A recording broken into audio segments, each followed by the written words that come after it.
Halo anak-anakku, apa kabar? Kita berjumpa kembali ya di pembelajaran kita hari ini. Hari ini kita akan belajar mengenai tema baru pembelajaran kita, yaitu kabar gembira. Oke, sebelum mulai pembelajaran kita, saya ingatkan kita untuk selalu menjaga kesehatan kita, istirahat yang cukup, makan makanan bergizi, jangan lupa juga memakai masker, terus kemudian cuci tangan dengan sabun. Ya, kalau ada di keramaian jaga jarak, ya. Dan satu lagi, kita juga harus berolahraga supaya badan kita tetap bugar ya. Kalau kita sehat, tentu kita akan memiliki daya tahan tubuh yang lebih baik. Oke. Nah, anak-anakku yang belum menekan tombol subscribe, kita tekan tombol subscribe dulu ya supaya kita tidak tertinggal pelajaran-pelajaran kita berikutnya. Nah, anak-anakku, kita akan mengawali pembelajaran kita dengan doa. Kita siapkan hati, kita mau berdoa. Kita ambil sikap yang baik ya, kita akan berdoa. Marilah kita berdoa dalam nama Bapa dan Putra dan Roh Kudus. Amin. Ya Yesus yang baik, kami bergembira karena Engkau mau datang ke dunia sebagai juru selamat kami. Ajarilah kami, ya Tuhan, untuk setia dan taat kepadamu. Amin. Dalam nama Bapa dan Putra dan Roh Kudus. Amin. Oke, kita sudah mengawali pembelajaran kita dengan doa ya. Nah, seperti tema pembelajaran kita hari ini, di awal pembelajaran ini saya akan bertanya kepada kalian semua. Pertanyaannya apa ya? Yang pertama ini, siapa sih ya yang pernah merasakan gembira atau kegembiraan? Dari teman-teman, anak-anakku, ada yang merasa gembira? Siapa yang pernah? Oke, tentu ya, semua pasti pernah merasakan kegembiraan atau gembira. Nah, anak-anakku, kegembiraan itu misalnya ya, kita lihat pengalaman kita masing-masing ya.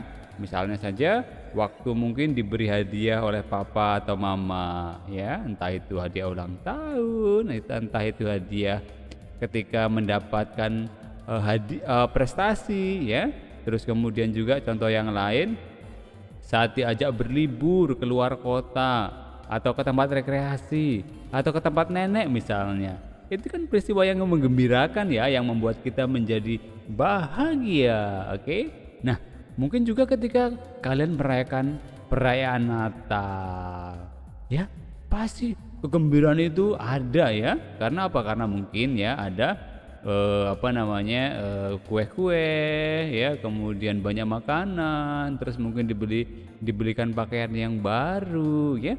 Semuanya itu membuat kita bahagia atau bergembira. Nah, anak-anakku, kabar gembira sebetulnya itu adalah kabar baik yang membuat kita senang dan bersemangat. Nah, kabar gembira akan membuat hidup kita menjadi lebih baik, ya kan? Sesungguhnya yang memberi kegembiraan itu adalah Tuhan sendiri ya, melalui papa mama kita, ya, melalui ayah ibu kita, atau melalui orang-orang yang di sekitar kita.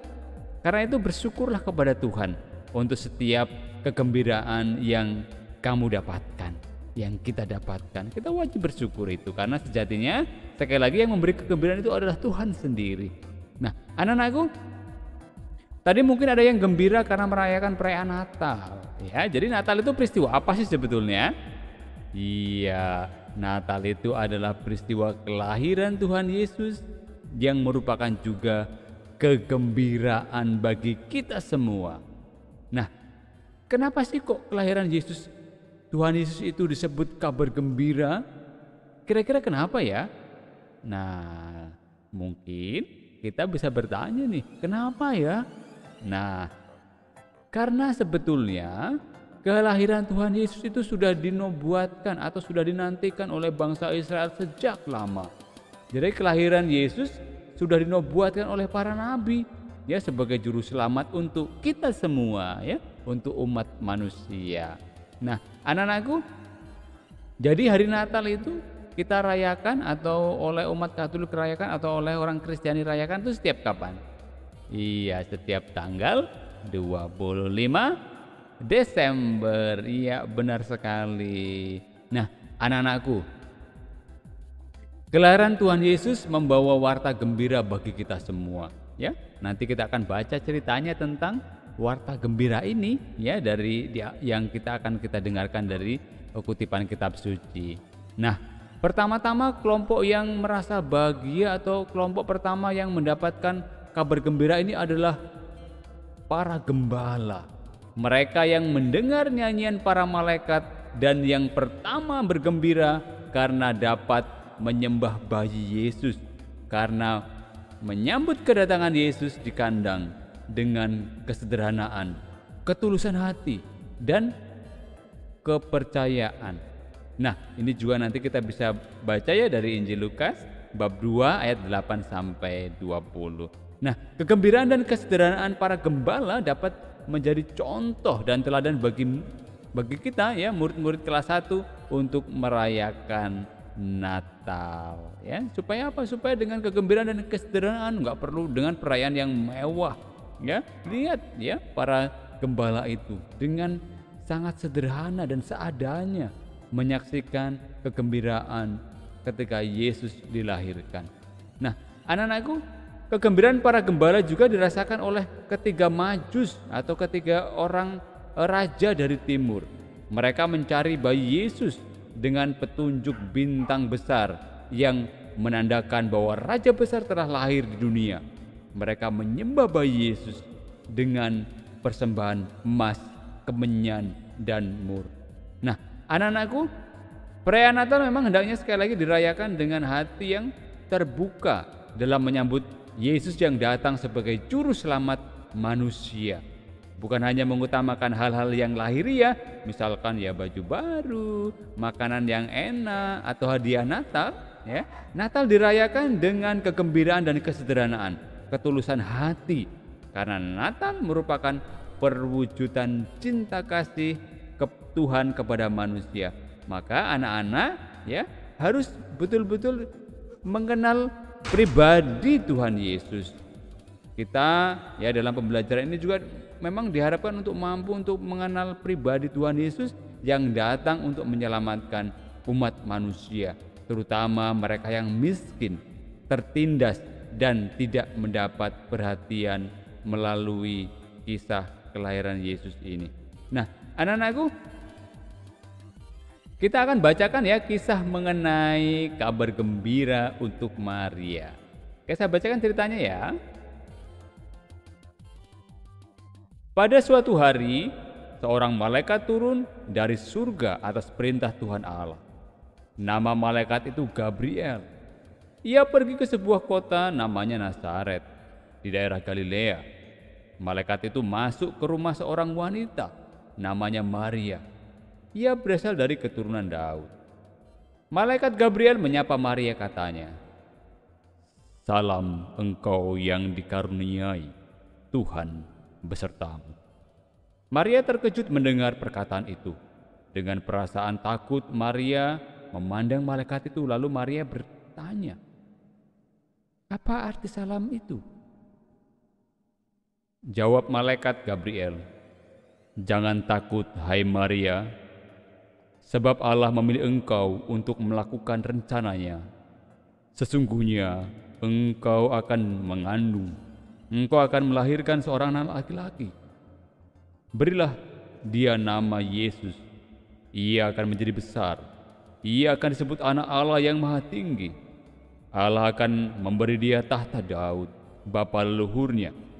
Dia akan menjadi raja sampai selama-lamanya." Maria bingung mendengar perkataan itu. Lalu Maria bertanya, "Bagaimana hal itu bisa terjadi? Saya ini belum punya suami." Malaikat itu menjawab, katanya, "Jangan khawatir Maria, Roh Kudus akan turun atasmu. Kuasa Allah yang Maha Tinggi akan menjagamu, sebab anak yang akan kau lahirkan itu adalah anak Allah." Kemudian malaikat itu berkata lagi, "Ada kabar gembira lain yang mau kusampaikan kepadamu. Sesungguhnya Elisabet, saudaramu yang disebut mandul itu, sekarang sedang mengandung seorang anak laki-laki, meskipun ia sudah tua, sebab bagi Allah tidak ada yang mustahil." Kata Maria kepada malaikat itu, "Sesungguhnya aku ini hamba Tuhan. Terjadilah padaku menurut perkataanmu itu." Malaikat Gabriel gembira mendengar jawaban Maria. Ia segera meninggalkan rumah Maria dan kembali ke surga. Nah, anak-anakku, demikianlah kisah kabar gembira untuk Maria dan juga kabar gembira untuk kita semua, di mana Maria menerima kabar gembira yang luar biasa bahwa Maria akan mengandung seorang anak laki-laki yang akan diberi nama Yesus sebagai juru selamat kita, juru selamat manusia, sebagai anak Allah. Nah, anak-anakku, malaikat Gabriel diutus Allah datang dari surga untuk menyampaikan rencana kepada Maria. Nah, malaikat Gabriel datang ke rumah Maria di Nazaret. Ia membawa kabar gembira kepada Maria. Maria akan melahirkan Yesus sebagai juru selamat dunia, juru selamat manusia. Allah memilih Maria untuk mengandung dan melahirkan Tuhan Yesus sang juru selamat. Kita bergembira karena Yesus mau datang ke dunia. Yesus menebus dosa-dosa kita. Nah, anak-anakku, Maria setia dan taat pada Allah. Ia menerima tugas itu dengan sepenuh hati. Dan sepantasnya kita meniru teladan Bunda Maria yang selalu setia dan taat melaksanakan perintah Allah. Itulah anak-anakku pembelajaran kita hari ini, ya, supaya kita juga meneladan Bunda Maria yang setia pada Tuhan yang mengajaknya untuk menerima kabar gembira itu. Ya, Maria setia dan taat kepada Allah, menerima tugas dengan sepenuh hati, ya, dengan mengabaikan segala resiko, mengabaikan segala kemungkinan-kemungkinan buruk yang menimpanya. Inilah teladan kita. Nah, anak-anakku terkasih, demikian pembelajaran kita hari ini. Kita akan menutup pembelajaran kita dengan berdoa. Kita siapkan hati, kita hendak berdoa. Kita hening sejenak, siapkan hati untuk berdoa. Marilah kita berdoa. Dalam nama Bapa dan Putra dan Roh Kudus. Amin. Ya Yesus yang Maha Baik, berilah kami semangat untuk meneladani Bunda Maria, selalu setia dan taat kepada Allah. Amin. Dalam nama Bapa dan Putra dan Roh Kudus. Amin. Oke anak-anakku, terima kasih. Kita sudah mengikuti pembelajaran kita dari awal sampai akhir. Nah, sekarang kita akan mengerjakan beberapa pertanyaan ya. Silakan nanti kalian kerjakan dan tulis di buku ya. Oke, pertanyaan yang pertama gampang. Siapa nama malaikat yang datang ke rumah Maria? Siapa nama malaikatnya tadi? Oke, benar sekali. Silakan ditulis ya. Oke, nomor 2. Datang dari manakah malaikat itu? Ayo, datang dari mana tadi? Tentu ya, jawabannya itu ya. Kemudian nomor 3. Siapa yang menyuruh malaikat datang ke rumah Maria? Malaikat itu diutus oleh siapa ya? Ayo, siapa? Oke, benar sekali. Nomor 4. Kabar gembira apakah yang malaikat sampaikan? Ayo, apa? Oke, benar sekali ya, dituliskan ya. Kemudian yang kelima, sebutkan teladan Maria yang patut kita tiru. Tadi apa? Yang terakhir tadi ya. Oke anak-anakku, silakan kerjakan di buku ya. Terima kasih sudah mengikuti pembelajaran kita hari ini. Jangan lupa ya, kita harus menjaga kesehatan kita. Tetap semangat untuk belajar walaupun kita di rumah ya, walaupun di masa pandemi seperti ini kita harus tetap belajar. Oke? Tuhan mencintai kita, Tuhan Yesus ingin supaya kita hidup bahagia. Maka kita harus taat, terutama hari ini kita akan meneladani Bunda Maria yang taat dan setia kepada kehendak Allah. Oke? Anak-anakku, bye-bye. Sampai ketemu ya di video pembelajaran berikutnya. Tuhan memberkati. Bye-bye. Sampai ketemu lagi.